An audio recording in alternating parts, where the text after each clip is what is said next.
Hi friends, ಎಲ್ರಿಗೂ ನಮಸ್ಕಾರ. ನಾನು ನಿಮ್ಮ ಯಶವಂತ್ ಗೌಡ. ಮಿನಿ ಬ್ಲಾಗ್ಗೆ ಸ್ವಾಗತ. ನಾವಿವತ್ತು ಮಂಡ್ಯ ಡಿಸ್ಟಿಕ್ಕಲ್ಲೇ ಫುಲ್ ಫೇಮಸ್ ಆಗಿರೋ ಮೇಲ್ಕೋಟೆಗೆ ಹೋಗೋಣ ಅಂತ ಫ್ಯಾಮಿಲಿಯವರೆಲ್ಲ ಡಿಸೈಡ್ ಮಾಡಿ ಹೊರಟು. ಟೆಂಪ್ರೇಚರ್ ಅಂತೂ ಜಾಸ್ತಿನೇ ಇತ್ತು, ಆದರೂ ಪರವಾಗಿಲ್ಲ, ಎನ್ವೈರ್ಮೆಂಟ್ ಚೆನ್ನಾಗಿದೆ ಅಂದ್ಬಿಟ್ಟು ಹೊರಟು. ನೀರೇ ಇಲ್ಲ ಅನ್ನೋ ಟೈಮಲ್ಲಿ ಕೆರೆ ತುಂಬ ನೀರಿದ್ದದ್ದನ್ನು ನೋಡಿ ತುಂಬಾ ಖುಷಿ ಆಯಿತು. ಘಾಟ್ ಸೆಕ್ಷನ್ ಆದ್ದರಿಂದ ಆ ಕಡೆ ಈ ಕಡೆ ಗ್ರೀನರಿ ಸಖತ್ತಾಗಿತ್ತು. ಆದ್ರೂ ಅಪ್ಪಿರೋದ್ರಿಂದ ಸ್ಲೋ ಆಗಿ ಡ್ರೈವ್ ಮಾಡಬೇಕಾಗಿತ್ತು. ಸೊ ಹೆಬ್ಬಾಗ್ಲು ಸಿಕ್ತಿದ್ದಂಗೆ ದೇವಸ್ಥಾನ ಸಿಕ್ತು ಅನ್ನೋ ಖುಷಿ.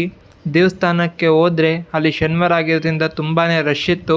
ಸೊ ಆದರೂ ಪರವಾಗಿಲ್ಲ ಅಂತ ಕ್ಯೂನಲ್ಲಿ ನಿಂತ್ಕೊಂಡು ದೇವರ ದರ್ಶನ ಸುಗಮವಾಗಿ ಮಾಡ್ದೋ.